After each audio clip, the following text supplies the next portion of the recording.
அன்பார்ந்த மாணவ செல்வங்களே, இன்னைக்கு நம்ம 11ஆம் வாய்ப்பாடு எப்படி எளிமையா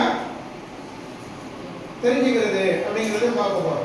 புரியுதா? ஏற்கனவே நம்ம 9ஆம் வாய்ப்பாடு பார்த்தோம், அப்புறம் 12ஆம் வாய்ப்பாடு பார்த்தோம். இன்னைக்கு 11ஆம் வாய்ப்பாடு எவ்வாறு ஈஸியா எழுதுறது, ஈஸியா எப்படி புரிஞ்சுக்கிறது, ஈஸியா எப்படி நம்ம அதை திரும்ப எழுதுறது அப்படிங்கிறத தெரிஞ்சுக்க போறோம். இப்போ பாருங்க, இப்போ எல்லாருக்கும் ஒற்றை எண்கள் தெரியுமா? ஒற்றை எண்கள் என்னன்னு தெரியும் சரிங்களா? 1 to 10 வரைக்கும் ஒற்றை எண்கள் சொல்லு.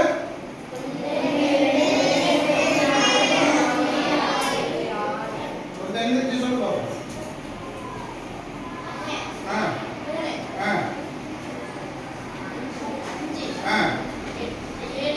Very good. சரி, உட்காரு. அதே போல ரெட்டை எண்ணெல்லாம் சொல்லுங்க.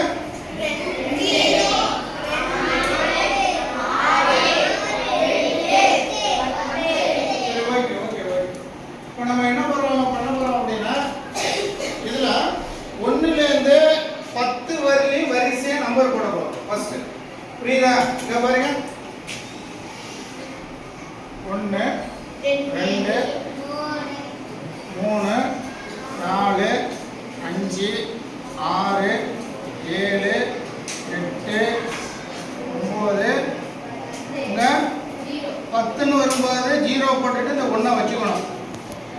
திரும்ப என்ன பண்ண போறோம்? அதே போல 1 to 10 வரையிலும் நம்பர் போட போறோம். 1 2 3 4 5 6 7 8 9 10. 10ன்னு வரும்போது ஏற்கனவே என்ன இருக்கு? 1 இருக்கா?